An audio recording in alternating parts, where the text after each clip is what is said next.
So hey guys, so welcome to another Warframe video, and today we're going to take a look at a build for the Synoid Simulor. Now, I screwed up the Forma process for this one, so it's actually a 4 Forma build rather than a 5 Forma build because I formatted away the D into a dash, which is something I didn't have to do. So if you format this correctly, you should end up with 4 V's, 2 dashes, and instead of the third dash, you will have a D right there. So the mods we're going to use are Serration for more damage, Split Chamber for multi-shot, and on this weapon, Split Chamber is more important than anything else, okay? Because it multiplies the amount of balls you shoot. So 90% of the time you'll fire off 2 balls instead of 1, which means most of the time you only have to fire off 2 shots before you get a vortex. And that of course allows you to do big damage much faster. Then we have heavy caliber for even more damage, and the negative accuracy doesn't matter because the balls are gonna get sucked up into the vortex anyway. And then I'm using Shred. And Shred is indeed excellent for the Synoid Simulor because it adds both fire rate, which means you can create vortexes much faster, but more importantly, punch through, because the balls will bounce off of everything. Enemies, terrain, containers, lockers, everything. And sometimes it can be pretty hard to create a vortex because you fire off 4 rounds, one of them bounces to the left, one of them to the right, one of them towards the ceiling, and one of them stays on the ground. And with the punch through from Shred, it's gonna go through enemies, through thin walls, and through doors, so it's much easier to create vortexes. However, if you're good with the Synoid Simulor and you can stack vortexes easily even without punch through, you can easily exchange Shred for the appropriate Bane mod. And that will increase your damage by a lot because it multiplies literally every other mod that's on the weapon.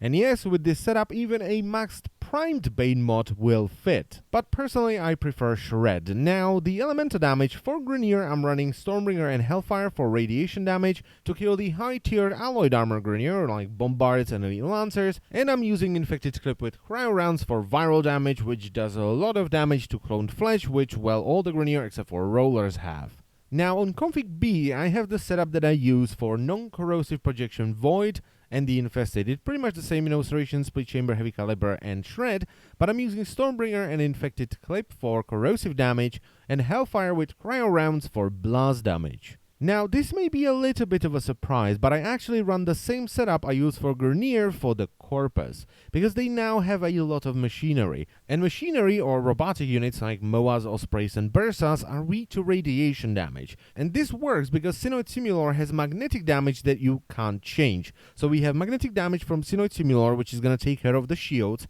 then we have radiation, which is going to kill all the robotic units, and then we have viral damage, which is going to kill all the humanoid Corpus. And on top of that, this is also the preferred setup for corrosive projection Void since you don't have to worry about enemy armor.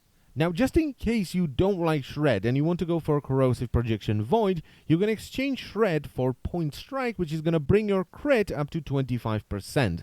And the crits with this weapon can be pretty big even without Vital Sense, so that's something you can do as well. Now, here's a little tip for leveling the Synoid Simulor. As tempting as it may be to put on Serration first, it's much better to put on Split Chamber instead, because it's much easier to fire off 2 shots and create a vortex rather than having to fire 4 shots in vaguely the same direction. Now, I was a bit skeptical about this weapon because it had an enormous amount of hype behind it, but it did not disappoint. From the minute I took it into a mission without any mod and it melted enemies and it was kind of fun creating vortexes, I loved it, okay? And I just couldn't wait to put all the Forma on to see what this weapon can do with a finished build. And oh boy, is it awesome with a full build. It doesn't do as much damage as Tongor because, well, Tongor does ridiculous amounts of damage, but it also does damage in a wider area. The explosion radius on this weapon is insane. You can clear an entire decently sized room with just 1 vortex explosion. It's ridiculous. And the best thing about this weapon is that it's a ton of fun to play with. I love running around and creating vortexes.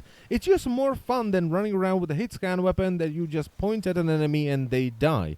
This is just more fun than that. And with this build, you know, with the multi-shot that allows you to form vortexes faster, and with Shred that makes it easier to form vortexes, I can't put this weapon down. I keep running more and more missions with it. And even formatting the weapon was fun. Every single Forma was fun, and I was looking forward to adding more mods to see how far I can push this weapon. And I pushed it pretty damn far. I even over-formatted it, so I added 5 Forma instead of 4. And I am not angry about that. It was fun. And when you think about it, it's actually quite amazing. You just wasted a Forma. Doesn't matter. had fun. You know, that's awesome. And I mean, when you look at the footage, you know, this is an exterminating mission from series, so the enemies are around level 35 and they just melt. No opposition there, just fire off 2 shots and everything in the room dies. So I would definitely recommend you go and get this weapon, you try this build. It is kind of expensive, you know, it is for Forma, but you will not regret it, okay? So I thank you very much for watching, as always, and I will see you next time. Bye-bye.